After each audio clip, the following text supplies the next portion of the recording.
Hi friends, നമുക്ക് അടുത്ത പാഠഭാഗം നോക്കിയാലോ.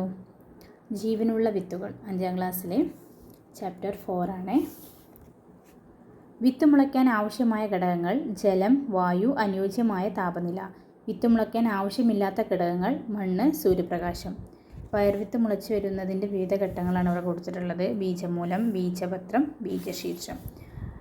വ്യത്യസ്ത വിത്തുകൾ മുളയ്ക്കാൻ എടുക്കുന്ന സമയവും അനുയോജ്യമായ താപനിലയും വ്യത്യസ്തമാണ്. അനുകൂല സാഹചര്യത്തിൽ വിത്തിനകത്തുള്ള ഭ്രൂണം തൈച്ചെടിയായി വളരുന്ന പ്രവർത്തനമാണ് വിത്ത് മുളയ്ക്കൽ അല്ലെങ്കിൽ ബീജാങ്കുരണം. വിത്ത് മുളയ്ക്കുമ്പോൾ ആദ്യം പുറത്തു വരുന്നത് ബീജമൂലം. ബീജമൂലം മണ്ണിലേക്ക് വളർന്ന് വേരുണ്ടാകുന്നു. ഭ്രൂണത്തിൽ നിന്നും മുകളിലേക്ക് വരുന്ന ഭാഗമാണ് ബീജശീർഷം. ബീജശീർഷം വളർന്ന് തണ്ടും ഇലയുമായി മാറുന്നു. പൂർണ്ണതോതിൽ പ്രകാശ സംശ്ലേഷണം നടക്കുന്നതുവരെ മുളച്ചു വരുന്ന സസ്യം ആഹാരമായി ഉപയോഗിക്കുന്നത് ബീജപത്രത്തിലെയോ ബീജാന്നത്തിലെയോ കരുതിവെച്ച ആഹാരമാണ്. വിത്ത് മുളച്ച് ഇല ഉണ്ടാകുന്നതുവരെ ചെടിക്കുള്ള ആഹാരം ലഭിക്കുന്നത് ബീജപത്രത്തിൽ നിന്ന്. പയർവിത്തിലെ ബീജപത്രങ്ങളുടെ എണ്ണം 2, ചോളത്തിലെ ബീജപത്രത്തിൻ്റെ എണ്ണം 1.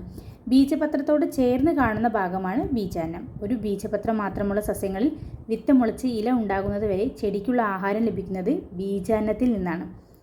അടുത്തത് ഹൈഡ്രോപോണിക്സ്. മണ്ണില്ലാതെയും സസ്യങ്ങൾ വളർത്തുന്ന നൂതന രീതിയാണ് ഹൈഡ്രോപോണിക്സ്. ഈ കൃഷിരീതിയിൽ മണ്ണിന് പകരം പോഷകലായനിയിൽ സസ്യങ്ങൾ വളർത്തുകയാണ് ചെയ്യുന്നത്. എയറോപോണിക്സ്. മണ്ണോ വെള്ളമോ ഇല്ലാതെയുള്ള കൃഷിയാണ് എയറോപോണിക്സ്. ജലബാഷ്പമാണ് ഇവിടെ ഉപയോഗിക്കുന്നത്. മാതൃ സസ്യത്തിൽ നിന്നും പല സ്ഥലങ്ങളിലേക്ക് വിത്തുകൾ എത്തപ്പെടുന്നതാണ്. ഇനി വിത്ത് വിതരണത്തിൻ്റെ വഴികളാണ് ഇവിടെ കൊടുത്തിട്ടുള്ളത്. വിത്ത് വിതരണ രീതിയും സസ്യവും. കാറ്റ് വഴി അപ്പൂപ്പൻ താടി, മഹാഗണി. ജലം വഴി തെങ്ങ്. ജന്തുക്കൾ വഴി ആൽമരം, പേര, പ്ലാവ്, അസ്ത്രപ്പുല്ല്. പൊട്ടിത്തെറിച്ച് വെണ്ട, കാശിത്തുമ്പ, റബ്ബർ. പിന്നെ ഇവിടെ വിത്ത് വിതരണം എന്തിനെന്നുള്ളതൊക്കെയാണ്. അതൊക്കെ നമുക്ക് വായിച്ചാൽ ജസ്റ്റ് മനസ്സിലാക്കുന്ന ചെറിയ ചെറിയ കാര്യങ്ങളാണ്. അതുകൊണ്ട് അതൊന്നും ഇപ്പോൾ ഞാൻ വായിക്കുന്നില്ല. നമുക്കറിയുന്ന കാര്യങ്ങൾ തന്നെയാണ്. നമുക്ക് അത്യാവശ്യമുള്ള കാര്യങ്ങൾ മാത്രമല്ലേ നമുക്ക് പഠിക്കേണ്ടതുള്ളൂ. പിന്നെ അടുത്തത് ഭക്ഷ്യയോഗ്യമല്ലാത്ത ചില ഫലങ്ങൾക്ക് മറ്റ് വസ്തുക്കളിൽ പറ്റിപ്പിടിച്ചിരിക്കാൻ സഹായിക്കുന്ന ഭാഗങ്ങളുണ്ട്. ഈ അനുകൂലനങ്ങൾ വിത്ത് വിതരണത്തിന് സഹായമാകുന്നത് എങ്ങനെയെന്നാണ് ചോദിച്ചിട്ടുള്ളത്. ജീവികളുടെ ശരീരത്തിലാണ് ഇത്തരം ഫലങ്ങൾ പറ്റിപ്പിടിക്കുന്നത് എങ്കിൽ അവ സഞ്ചരിക്കുന്ന പ്രദേശങ്ങളിലെല്ലാം വിത്തുകൾ എത്തപ്പെടും. ഉദാഹരണം കടലാടി, അസ്ത്രപ്പുല്ല്. ഏത് ഭാഗത്ത് നിന്ന് പുതിയ സസ്യങ്ങൾ ഉണ്ടാകുന്നു? ചെമ്പരത്തിയാണെങ്കിൽ കാണ്ഡം, നിശാഗന്ധി ഇല, ഇലമുളച്ചി ഇല, കൃഷ്ണകിരീടം, വേര്. സസ്യങ്ങളുടെ കായിക ഭാഗങ്ങളായ വേര്, തണ്ട്, ഇല മുതലായവയിൽ നിന്നും പുതിയ സസ്യങ്ങൾ ഉണ്ടാകുന്നതാണ് കായിക പ്രജനനം. കാണ്ഡത്തിൽ നിന്ന് താഴോട്ട് വളർന്നിരിക്കുന്ന വലിപ്പം കൂടിയ വേരാണ് തായ്വേര്. തായ്വേരും അതിൽ നിന്നും വളരുന്ന ശാഖാവേരുകളും ചേർന്ന് കാണപ്പെടുന്ന വേരുപടലമാണ് തായ്വേരുപടലം. തായ്വേരുപടലത്തിന് ഉദാഹരണമാണ് മാവ്, പ്ലാവ് തുടങ്ങിയവയുടെ വേരുകൾ. കാണ്ഡത്തിന് ചുവട്ടിൽ നിന്നും വളരുന്ന നാരുകൾ പോലെയുള്ള ധാരാളം വേരുകൾ ചേർന്ന വേരുപടലമാണ് നാരുവേരുപടലം.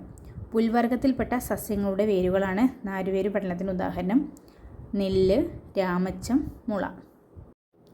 തണ്ടിൽ നിന്നും ശിഖരങ്ങളിൽ നിന്നും ചില വേരുകൾ ഉണ്ടാകുന്നുണ്ട്. താങ്ങുവേര്, പൊയ്ക്കാൽ വേര്, പറ്റുവേര് എന്നൊക്കെ അവ അറിയപ്പെടുന്നു.